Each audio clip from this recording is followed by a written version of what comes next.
過咗開會時間。We have just passed the time to start the meeting, and we have now formed a quorum, so please invite the administration to join us.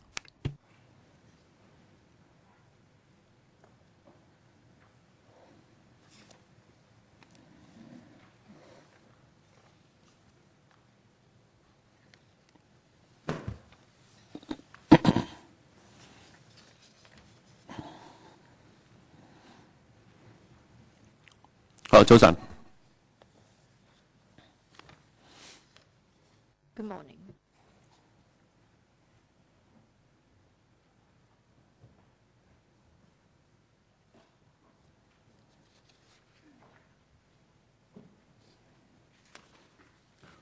好，今日與會嘅政府代表呢。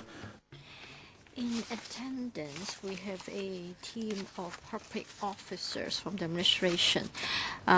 We have got a name list and also their job titles, so I'm not going to introduce them one by one. Now we've got two papers, CB bracket 1 490/14-15 bracket 01 and bracket 02. For paper bracket 01, and there's about a list of issues to be followed up from the last meeting. And for paper bracket 02, there's a paper carrying the response from the administration. I'd like to give the floor to administration. Please brief us on the paper, and then I'll open the floor to members for further questions.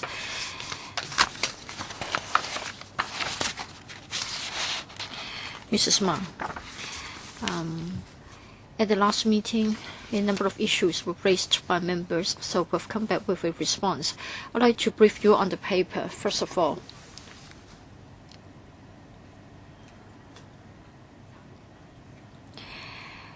When the district cooling services are to be suspended or withdrawn, you would like us to tell you how we're going to notify the consumers in writing.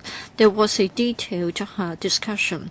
Probably you have already noted that in the bill, for things that we have to notify in writing, it is in relation to clause 10(3), and that's about the primary charge, as it is a very important piece of information, so we have to set it out in writing to notify the relevant consumers so that there will be certainty and this can avoid future controversies. We have already examined the bill. We believe that it is very important to provide for a notice in writing in clause 10(3). For other circumstances or other scenarios, yes, of course, as far as notices are concerned, the EMSD would like to give notice in writing ASAP. But then in urgent cases, the director of EMS may not be able to notify the consumers in writing. Therefore, we believe that it will be difficult to provide explicitly for notification in writing in the bill. But of course, when the DMS is to manage the system, whenever there is a decision, he'll try his best to notify the persons to be affected in writing as much as possible. That's about the first point.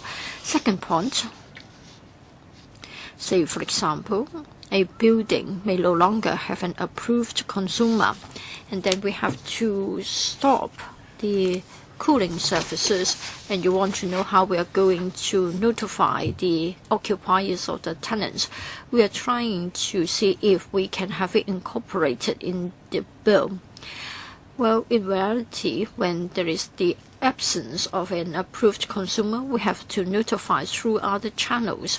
Say, for example, putting up a notice in the building to inform the occupiers and tenants that the cooling services have been suspended. I think it is a matter of trying our best, but in many cases it may not be able to do so. Say, for example, when there isn't an approved consumer, maybe major maintenance and repairs are underway and the building is being hoarded up, so we may not be able to give such administrative notice. So when there isn't an approved consumer, it means that it is a very special case. And as to whether we can identify who will be affected and whether we can be sure of the way of notification, it will vary from case to case. That's why, after careful consideration, we believe that despite the fact that the EMSD will try to explore all possible ways and means to inform the relevant parties, it's hard to come up with a way which is applicable to all circumstances. That's why, after looking into the situation under 7.1, it's difficult to say categorically as to the means by which the information will be passed on to the relevant parties. But then we have also promised that an inquiry hotline will be set up to handle public inquiries concerning district cooling services so that the public will be informed of what's happening. Of course, we are fully aware of the fact that an inquiry hotline would not be enough. That's why we'll be prepared to explore all various possible administrative measures to inform the affected parties of the DEMS decision. Point 3, some members also raised a query that is during the transitional period. That is, if the approved consumer is no longer there, without a replacement being available, then what is going to happen? Will we continue to provide the cooling services? What if we were to continue to provide the cooling services? Who are we going to go after for the charges? So in the circumstances during the so-called vacuum period, the DEMS will look at the actual situation to see if it's appropriate and necessary to continue to provide the district cooling services. As to the occupier or the tenant of the building, should he or she be made to pay? Well, other than the fact that there is no express provision in the bill to allow for that, and also the services are supposed to be provided to the building itself rather than individual owners or users. That's why we will not be charging that to the individual users or occupiers or tenants. And there is another question about the approved consumer failing to settle any outstanding district cooling services charges. Will we make it clear in the bill that under the circumstances, or under what circumstances would the EMSD decide to suspend or terminate the provision of district cooling services to a user building? We have also made reference to other ordinances, including the Waterworks Ordinance, and we can see that there is no express provision in that piece of legislation as to when water supply would be suspended or terminated. We will look at the situation, and therefore we have decided that in case we want to put it in the bill, assuming that after 2 weeks of failure to pay the charges, then there will be a suspension and so on. That would also create a loophole whereby the user, if it's so clearly spelled out in the bill, knowing that water services will not be suspended right away upon the failure to pay, then it might become an indirect encouragement for the abuse of the services. That's why we think that it's not appropriate for us to spell out very clearly as to the period during which the DEMS would continue to provide services, despite the failure to settle the fees and charges. All right, that's the introduction by the administration of the paper. Any further comments? Concerning the comments made by members at the last meeting, basically the administration's consideration is that there is no way that they can put it in an express or explicit manner in the bill applicable to all circumstances. That's why, given the situation, they'd rather that the DEMS be given the flexibility in catering for the different circumstances. All right, that being the case, let's move on. Last time we were already on Part 3, Clause 14. We can start from Clause 15 this time. Okay. PAS, can you walk us through this? Clause 15. So it's about reduction, etc., of charge, fee, and deposit. Yes, Clause 15 authorizes the director in a particular case may reduce, waive, or refund in whole or in part a charge or fee payable or paid under this ordinance. And the director may exercise this power on its own. And another provision is about the approved consumer for a building. If he makes an application, then the director may reduce, waive, or refund in whole or in part a deposit payable or paid in respect of the building. So we are referring to very special circumstances. We hope that the director can have this flexibility to do so in special circumstances, so that he would be looking at it on a case-by-case basis to decide if he'd like to reduce, waive, or refund the fees and charges payable under the ordinance.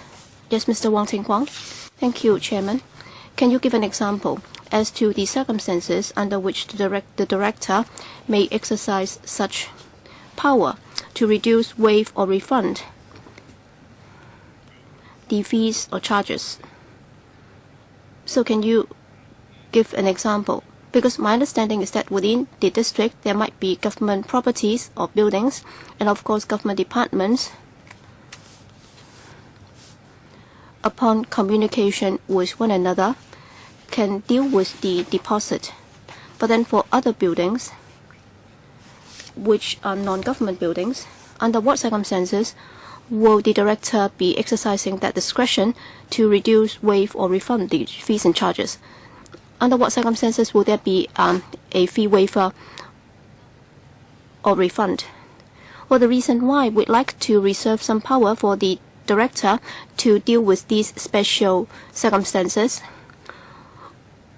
With regard to the Kai Tak district, we are introducing this bill for the purpose of providing district cooling services to the district. And of course, we also bear in mind that if this can also apply to other districts, that would also be good. That's why we try to make sure that all circumstances can be covered in the bill, even though we don't really foresee any such circumstances. But then if that should be extended to other districts, we would also like to cater for those circumstances. That's point number one. And number two, as far as the KTD is concerned, we are talking about a district cooling services which will be serving some non-residential buildings and other than government commercial and hotel buildings. There might also be non-government organizations, including subvented bodies and so on. And for the time being, you might have noticed that in applying for funding from the FC, schools would also be users.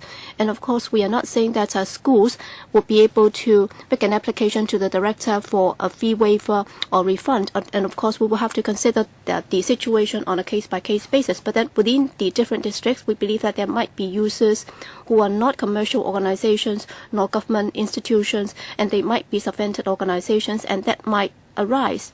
That's why under clause 15 we are talking about very special circumstances. That's why during this at this point in time, it's hard to come up with very specific examples as to what institutions or users will be eligible.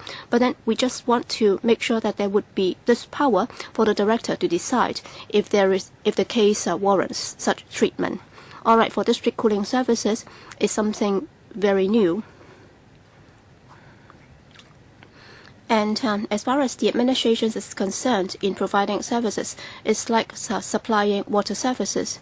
Well, it has a long history of doing so. And then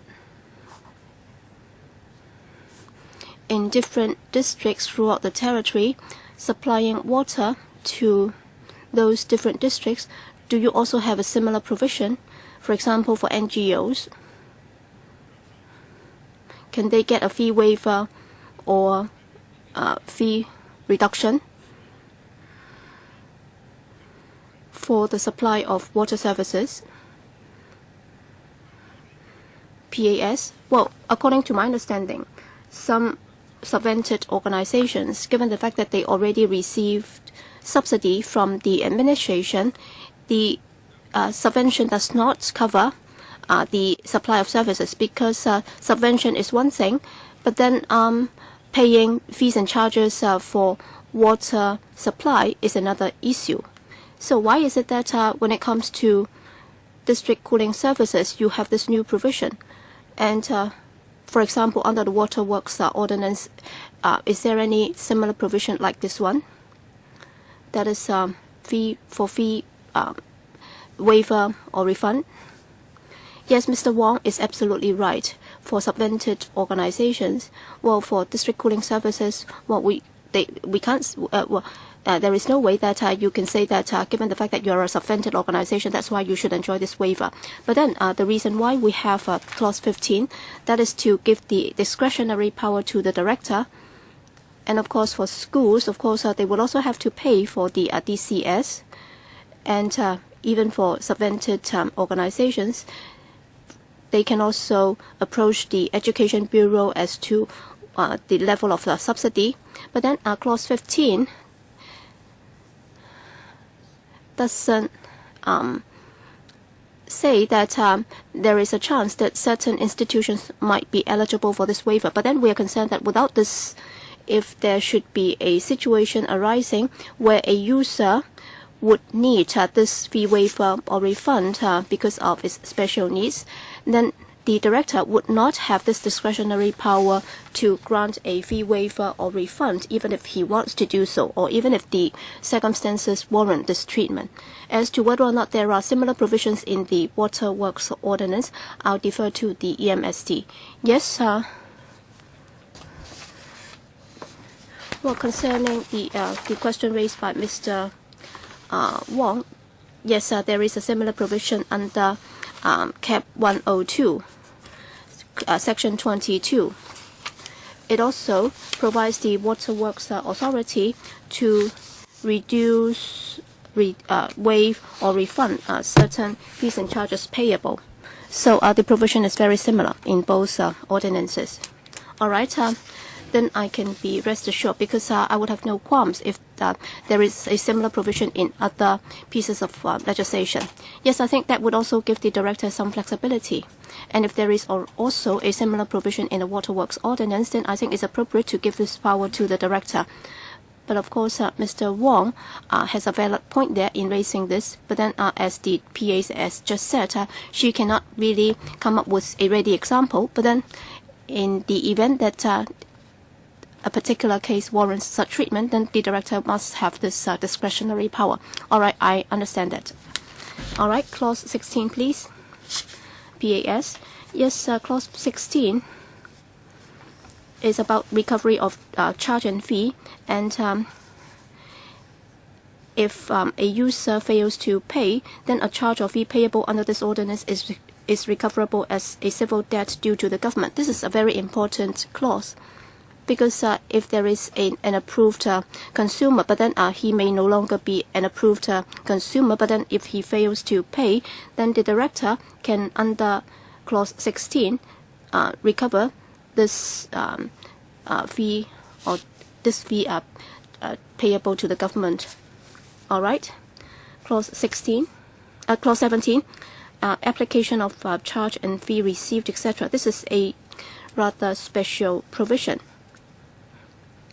because generally speaking, for government services and any fees or charges receivable, they should be put into the general revenue. But then one of the reasons why we need to have this bill to enable the EMSD to charge for the DCS, that's because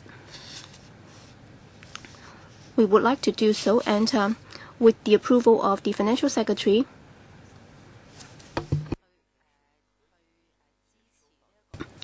the EMSD can make use of the fees and charges received to provide for the operation of the services.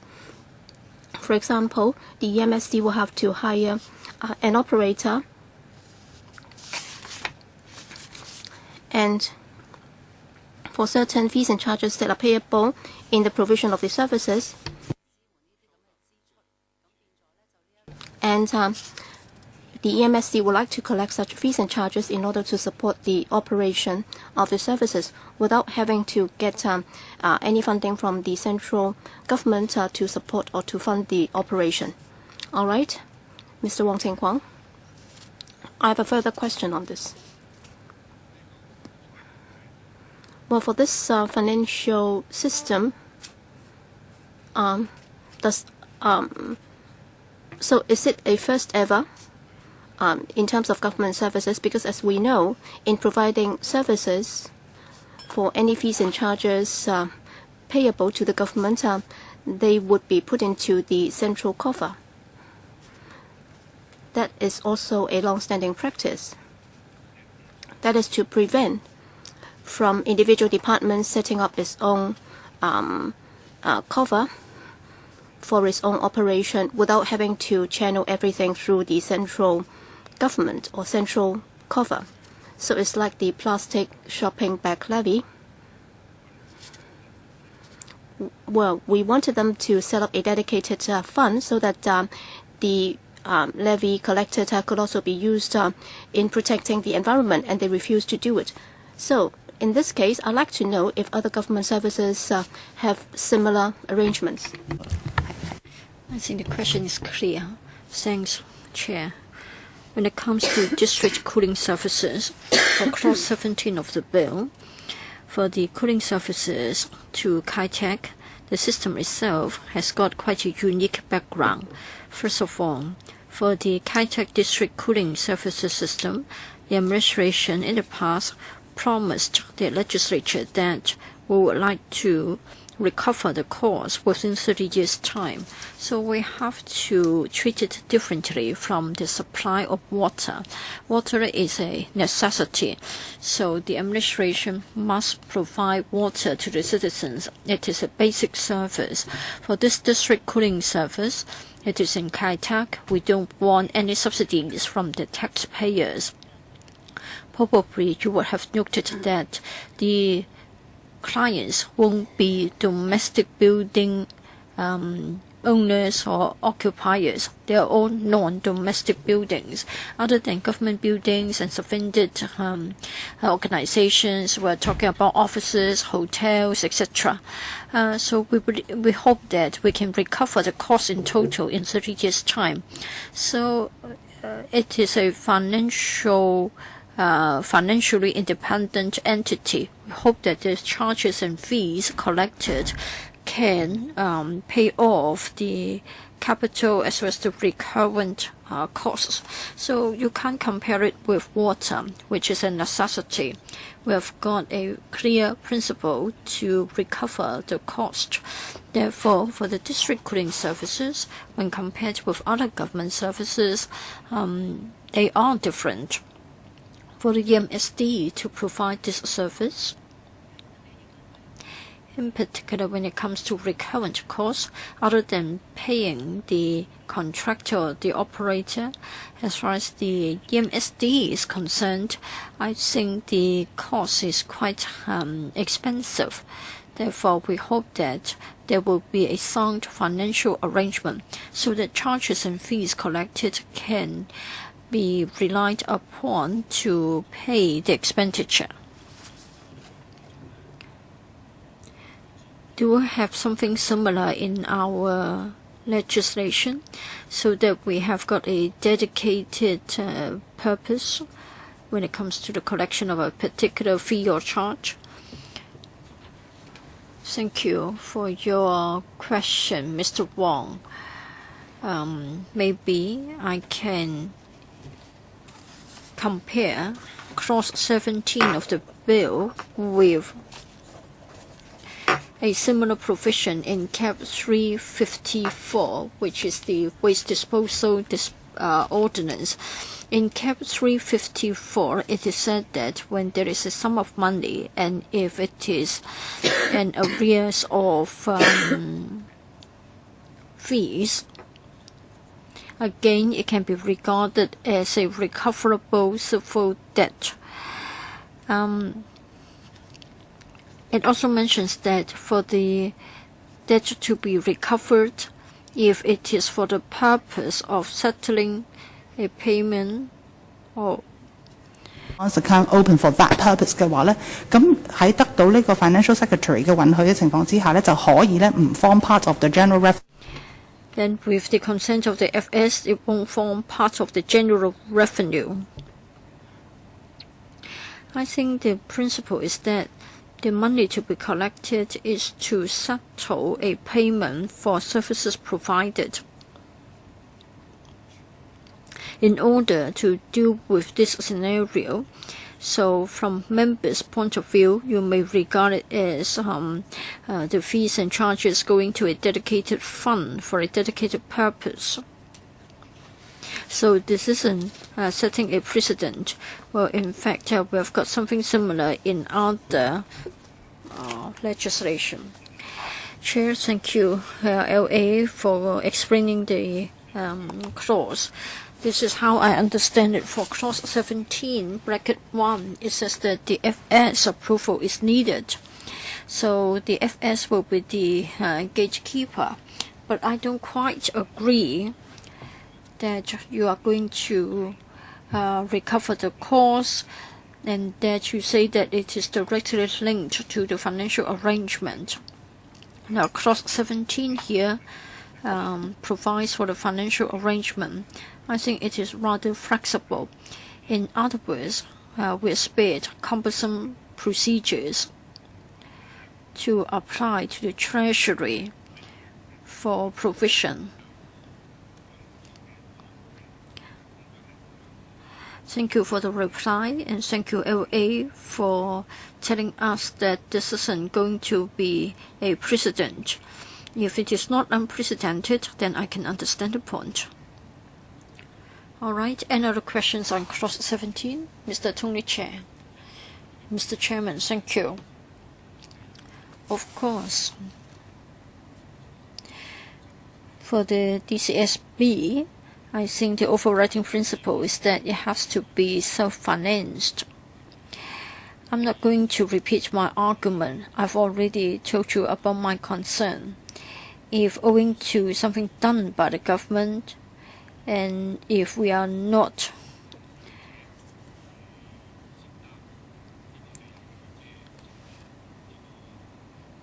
if we have something done by the government and yet it becomes a burden on the users of the cooling system, then it goes against the principle of benefiting the society and protecting the environment. Now, you're saying that the charges and fees collected will be spent on operating the system. I think the idea itself is sound. I'm going to ask a question, though the scenario may not be likely to happen. Understand that the director, according to clause 15, may reduce the charge or fees or even the deposits. I want to know whether the reduction would lead to a greater part of the income or revenue having to go to the fund rather than the general revenue. Now, under clause 15, the director enjoys discretion. Maybe as of now, you cannot imagine any particular scenarios in which the director will exercise the discretion. Of course, we hope that the director will not be resorting to this power lightly, as that would reduce the revenue, because we did talk about self-financing. So reduction. So there will be a reduction in revenue as well. So I want to know whether it means that others have to pay more. That's the first question. Second question is, if reduction is given to many users,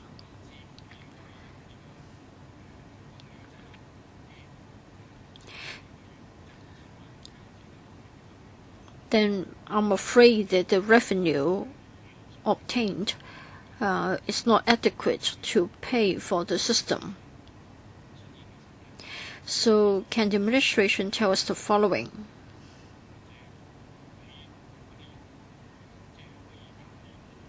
Now, some consumers may be given a reduction of charges, fees, and deposits. Please tell us about the basic principle of reduction. Yes, will the reduced fees generate reduction in revenue, and therefore the burden will be shifted to other consumers? The second question is if the revenue is inadequate, if it is lower than the expenditure, will there be a likelihood of applying for injection of capital?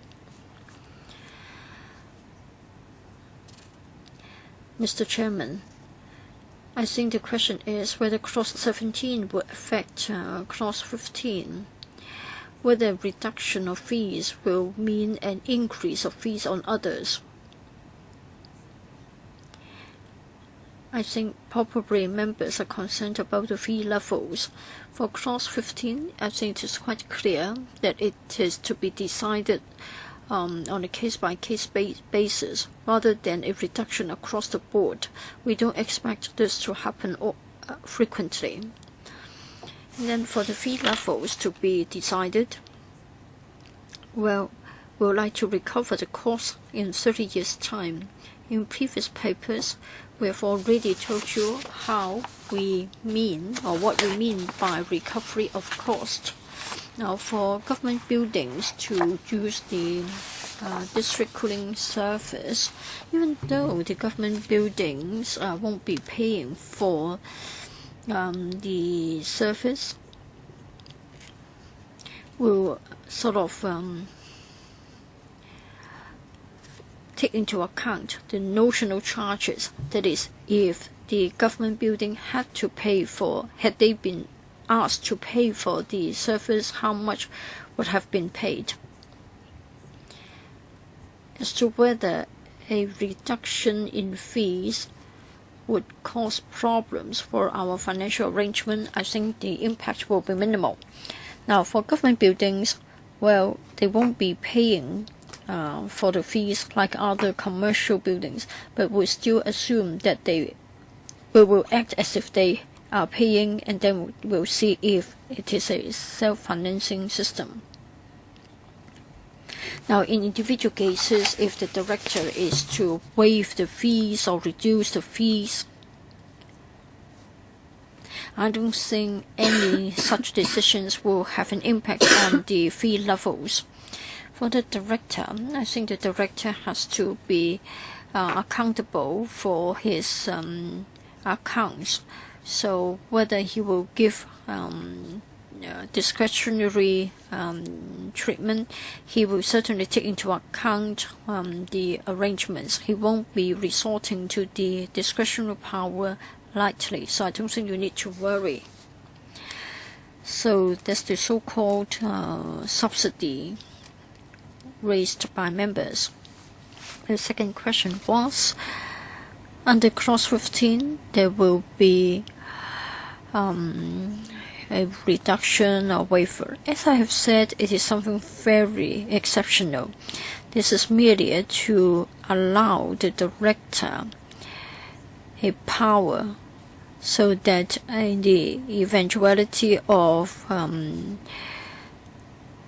having to do so, he will be given the power. It's very special. It will be difficult for us to be exhaustive in all the possible scenarios. This is like in the case of the Director of Water Works. It will be difficult to spell out clearly what is applicable and what is not. So as of now, I will find it difficult to tell you about all the scenarios. But back to the earlier point, when the director is to make a decision, I'm sure he will take into account the departmental financial position, and I don't think waiver or reduction in one or two cases will cause a financial pressure. Mr. Tony Chair was concerned about the fee level. Well, we haven't yet reached the schedule.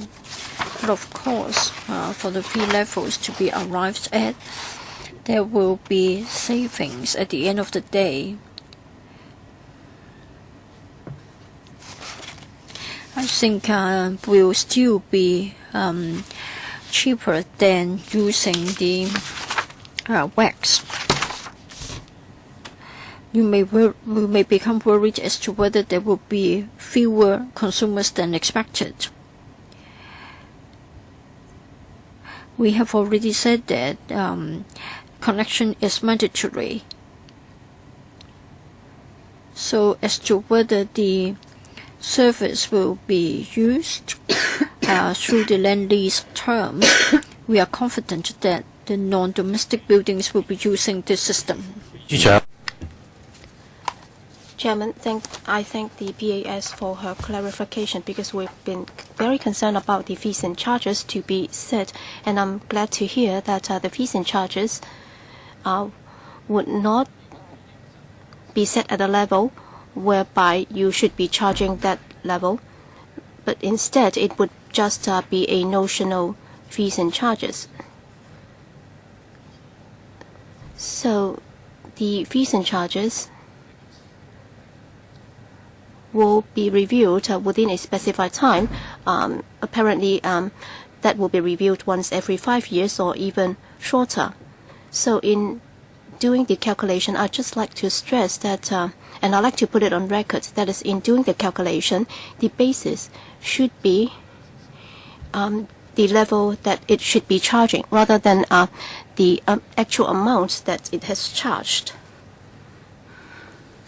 Because well, some developments might come in late, and in terms of the cooling capacity, it might be somewhat later. Well, according to your estimate, you might have prepared for that in 2015, but then for some reasons, it might only be commissioned later, and therefore in doing the calculation, you would also have to prepare for that scenario, so that you would not just be adjusting the fees and charges just because you have not been able to recover what you had intended to do so. That's what I'm most worried about, because for some reasons, some developments might be commissioned later, and if you say that you have to recover the full cost in 30 years, well, you might not have been able to do that in 30 years, because the airport was relocated in 1998, and it's more than 10 years now. And if we all agree that you have to recover the cost of providing the services, and if the cost recovery period is set to be 30 years, then the clock will start kicking on day one, and you might have to adjust it hastily in order to recover the cost within the specified time. And with the clarification by the PAS, I'm reassured. All right, assuming that the revenue is not able to offset the expenditure, or for particular reasons there might be special needs for the replacement or renewal of a particular device and so on. So how would that be dealt with? Would the administration have to make another injection into the system? PAS, and then Mr. Alan Bell. All right, on clause 17, the scope is pretty narrow. That is, the fees and charges so collected would cover the cost that the director will have to pay to the operator and for the purpose of supplying the services.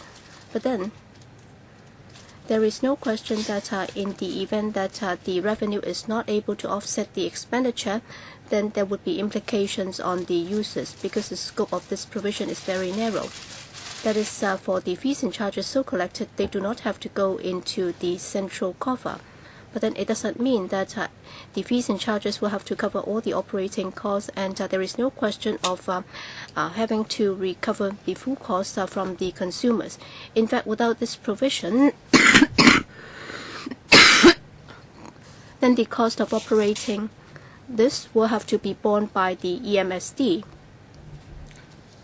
And the difference of having this provision is that they can use the fees and charges to pay for the costs that has been incurred on the part of the department. But then there is no question of the services having to break even with the fees and charges collected, so that the fees and charges will be able to fully cover the cost of providing the services. So members were concerned if the director would be able to make use of other resources or ask the central government to provide additional funding for such replacement. That's our concern. Next, Mr. Alan Leung, Chairman, for 17(1) and 2, if you look at the way it is drafted, as the PAS just said, it's very narrowly defined. So what I can come up with is a situation whereby the approved consumer, if he has done something out of negligence, for example, resulting in the DCS system being damaged, and then the EMSD would definitely take him to the court so that claims can be made against him. But then, if this DCS spill, in this DCS spill, there are also penalty clauses, and a fine could also be imposed for such offences. So is it that for the two types of revenue,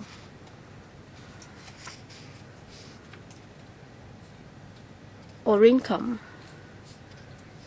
are not supposed to be used to pay for 17(2)(a)(b), because for the two types of so-called income, they should be credited to the central, to the general revenue of the government. So that's the thinking. Is that right?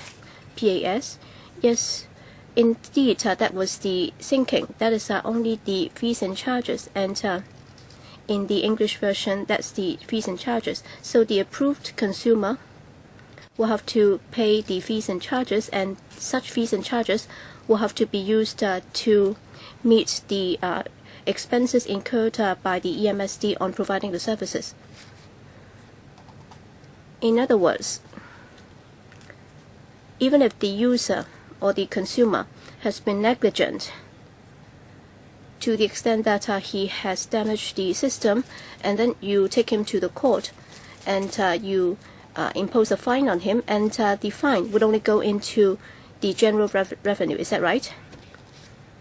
So would it go into this account, or would it go into the central cover if there is a fine imposed on the approved consumer? All right, you talk about the fine. Well, there are two types of fine. One is causing obstruction to the EMSD staff in working or providing the services. That's under Clause 21. And then for the appeal board, if there is a need for the staff to go into certain premises to take a look, and if you cause obstruction to that, then you would also be fined. So if the approved consumer caused damage to the system, then the first step to be taken by the EMSD is to issue a notice of improvement, or to issue an improvement notice. But then if you refuse, or if you fail to do that, then they will have to suspend or terminate the services. But then on the penalty clauses, Clause 21, well, there would be a fine. There can be a fine of up to $100,000, and that would not go into the EMSD account. All right, that's made very clear. That is, if there is a fine, for example, under Clause 21, the fine will go into the general revenue. So for the for 17, it's just about the general fees and charges. And of course, if it's a criminal offense, then of course the fine will go into the general revenue. But then if I cite an example, let's say if I am an approved consumer, and then I have not done my job in repairing and maintaining my own cooling tower, and then as a result there's a fire which caused damage to the pipes of the DCS system. It might be the even the water pump was burned, and of course you would sue him because it's gross negligence on the part of the consumer, right? He has not exercised due diligence to repair and maintain his own system. And then under those circumstances, what the administration has in mind is, well, even if he is fined $1 million or $0.8 million, but then you will still have to repair the entire system which has been damaged by the fire. then the fine will still go into the general revenue. Is that the case? This is a very special example. PAS? Yes. If I understand it correctly, you're talking about damage being caused to the system, then of course it's a civil debt. If that is the case, then that will not be subject to the spill, and that would also not be covered by clause 17. In other words, in that case, the compensation will go into which account? Well, maybe the DFJ can help. Yes, Mr. C. Sorry, I haven't really looked into that, but then according to common sense, if there is no express provision saying that the fine will go into a particular account, then under the public finance ordinance, the revenue so collected should go into the general revenue. Mr. Wong Ting Kwong, you've been referring to this time and again. You've been talking about the situation whereby the revenue would not be able to meet the cost of providing the services. That led me to think about another situation. That is, what if there is a surplus? All right, you're concerned about a deficit, but then I'm concerned about a surplus. That is going to the other end, you can have a surplus. So will the surplus be kept by the EMSD account, or will it go into general revenue? Because you said that the cost recovery period will be 30 years. But then what if the system is very durable and it might last for more than 30 years?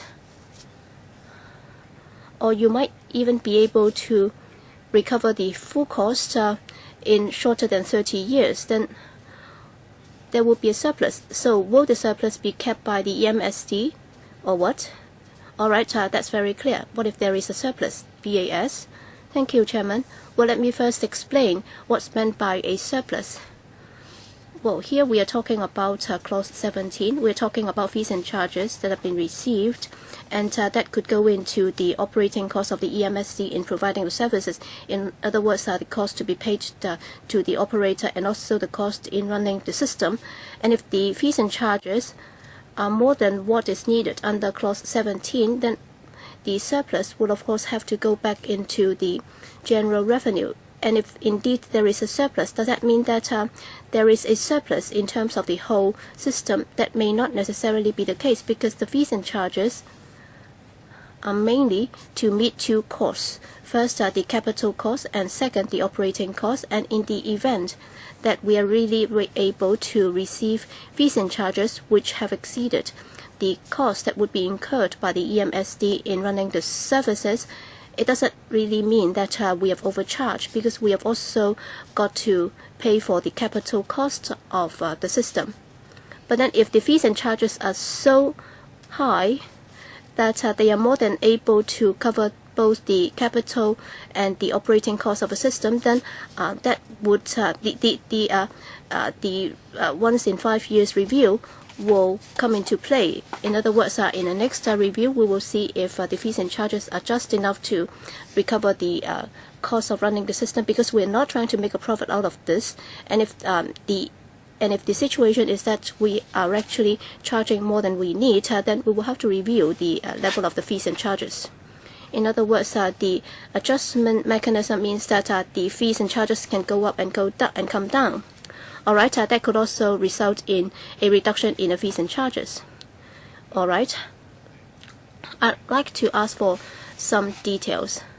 All right, for the future payment of fees and charges. All right, I can write a check. So who should I be addressing the check to? Is it to the SAR government, or to a particular company, or to the EMSD, PAS? According to my understanding, the EMSD would not be opening a new account, so the check would be payable to the HKSAR government.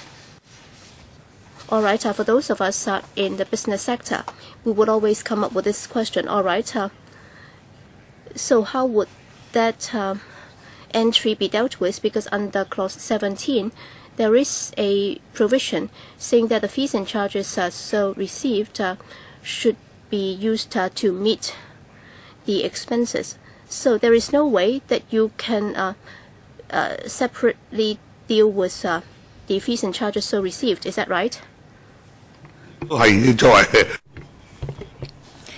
As a lawmaker, when we scrutinize such a bill, we really have to look at such real issues. I think when you write your check, you will specify the purpose. I think the bill itself will be quite clear about the nature of the payment. Mrs. Ma, thank you, Mr. Wong, for considering the administrative arrangements. I'm sure the FSTB will talk to us. I do agree that it is a matter of accounting arrangements. I don't think it's a matter of passing the check to us. I think it's a matter of we need to do the step and reduce the amount. Yes, our accounting officers will take care of that. That is, we will make accounting arrangements with the Director of Accounting Services. Clauses 15, 16, 17. No questions. What about the English version? We have been relying on the Chinese version, but at this moment we can deal with the English version as well. No questions. All right. Part 4 then. Administration of District Cooling Services, Clause 18. Mrs. Ma. Thank you, Mr. Chairman. For Part 4, it's about the administration of the system as a whole. Clause 18 says that if the director is of the opinion that the behavior of the approved consumer is jeopardizing or will jeopardize the operation or reliability of the district cooling services, then the director may issue an improvement notice. The improvement notice has to state clearly the specific behavior or installation that has to be addressed or rectified, and the director may amend or withdraw such an improvement notice after it has been issued. For Clause 18, bracket 4, it clearly provides for the following. That is, if an improvement notice has been issued to the approved consumer, then the person is duty bound to carry out the improvement. If he is no longer the approved consumer, then the improvement notice will cease to have effect. In other words, if a person ceases to be an approved consumer, in fact, Clause 19 will come into play at this moment, and then he has to apply to the director for approval. Now, say for example, there may be a change of management company, then the previous management company has no duty to carry out the improvement. Thank you. Mr. Dongli Chair. Thank you, Mr. Chairman. Of course, I've noted that for this particular clause,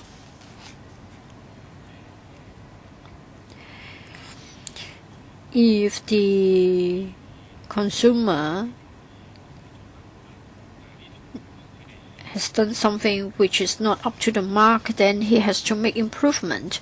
If he doesn't, then of course, according to clauses 19 and 20, the director will be empowered to gain entry. Why don't we model on the provisions in other legislation? That is, if the consumer is not going to do certain things, you do it for him. Because I'm afraid that the system as a whole will be affected by the omission of duty. Now for 18.4, it is said that, say for example, in the first simple case, there is a change of property management company, and then the notice will no longer be effective. but then the problem itself is still in existence. So does it mean that you have to issue a notice again? Probably you give a deadline in your notice. Now, if you impose a deadline and if the improvement is not done, then probably you can only resort to a suspension of service. But then the approved consumer may only be the representative, and he may not actually be using the service. Say, for example, the approved consumer may be the property management company only. He may be affected, but to a lesser extent. For the end users, they are directly affected and they may not be aware of it. So what will be done? For clause 18 to be drafted in this way, for an approved consumer to dodge the duty of improvement, he can simply say that I'm quitting, and according to 18.4, the notice will cease to have effect immediately, and yet the problem continues. So even though the director may gain entry, may have access to the premises to carry out maintenance and repair, but I'm afraid that as long as the original approved consumer is to give up his status, then he will be freed from the duty. So I'm afraid that you are being too generous. This is one. As to whether the EMSD can do it for the approved consumer, in a moment I'll invite the department to comment. Now for the improvement notice, we're talking about installations. The installations are owned by the consumer rather than the plant of the EMSD. So it's something within the responsibility of the building itself. Say, for example, the substation. So it's the responsibility of the building itself. For 18.5, now if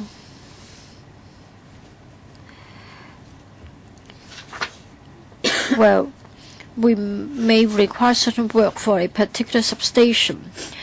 I don't think the new or the incoming approved consumer should be made to bear the responsibility of the outgoing approved consumer.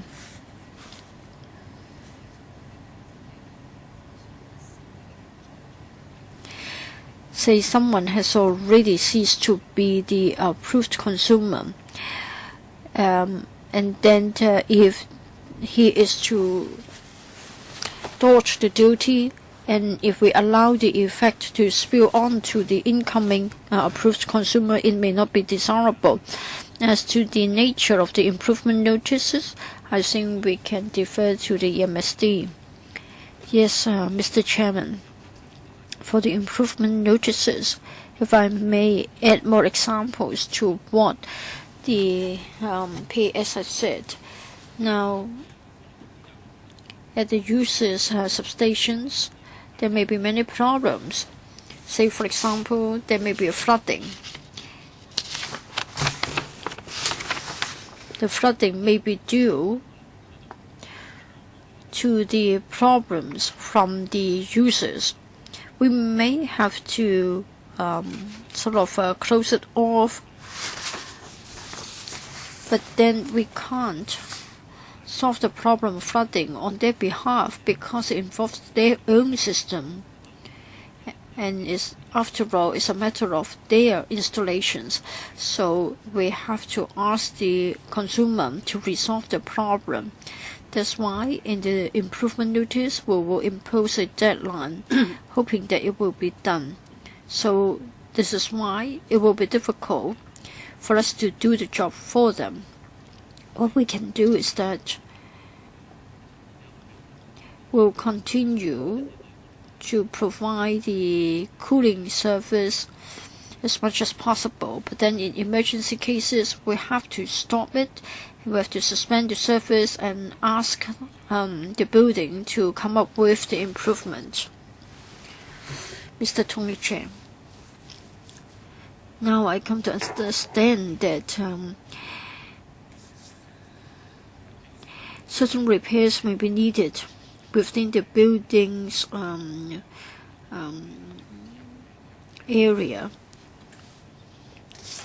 and there's not anything outside the building or anything that require entry. I think clause 20 does provide for that.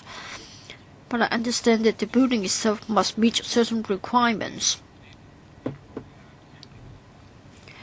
I'm sure the EMSD has powers to do so. Now, say for example, if something is done affecting the users, I mean, if the service is suspended, then the consumers, the users, will be affected. You may put up a structure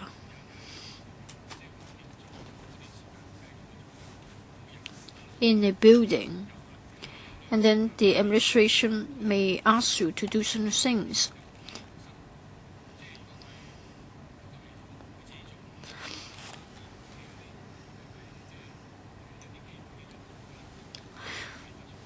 Now the consumer may be doing something obviously wrong, and yet it seems that you are helpless. In other legislation, I'm sure you have to be compliant. Now here it seems that you are not having the same arrangement. Are you relying on powers elsewhere in other legislation? I think you should have such power here. Giving you the power doesn't mean that you must use it. In other bills, in this bill, you have been attending to the details, say for example, reduction of fees and charges, but here you are just relying on the consumer to do it on their own.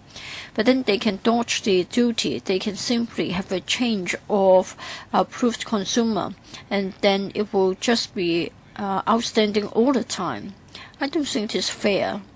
You may very well be giving them 2 to 3 months' time to do the job. Then they will just keep on changing the approved consumer. Then in theory, the problem may drag on for a long time. I want to know whether at the end of the day you simply delete the item, or what will you do? What is mind-boggling is that it seems that you are not getting powers to do it. You may not have to exercise the power as long as they are willing to comply. We have been told that the approved consumer may very well be the property management company. The owners themselves may not be kept in the picture. The owners may not be aware of the imminent suspension of service. Thank you, Chair. Mrs. Mao or Mr. Lai? Mrs. Mao. If I may try to give a reply, and then Mr. Lai can supplement. Now, for the improvement notice, we are talking about work that has to be carried out within the building itself. I believe that this is the case in the other public utilities. Of course, the electricity company has to be responsible for problems with the grid. But then if there's anything wrong within the premises of a particular end user, I don't think we expect the power company to gain entry. If it is within the jurisdiction of the EMSD, of course EMSD will carry out the repair. But if it is an installation of a building, and yet if in the bill we say that the EMSD should be empowered to do it for the user, I don't know whether this is correct. Like for water supplies, if there's something wrong with the pump house or pumping plant of a building, I don't think you expect the water supplies department to do the work for the building. So anything within the building, I just wondered if we should be given power to gain entry to do it for them. Now, for the meter and other things, of course, it will be the EMSD that will be responsible for the repair. And if we are denied entry, of course, it is an offense. I think we need to set out clearly what is to be done by the department and what is to be done by the consumers. Now, we issue an improvement notice. It means that it is the responsibility of the building management. Well, I'm talking about something having a direct impact on the system rather than their own system.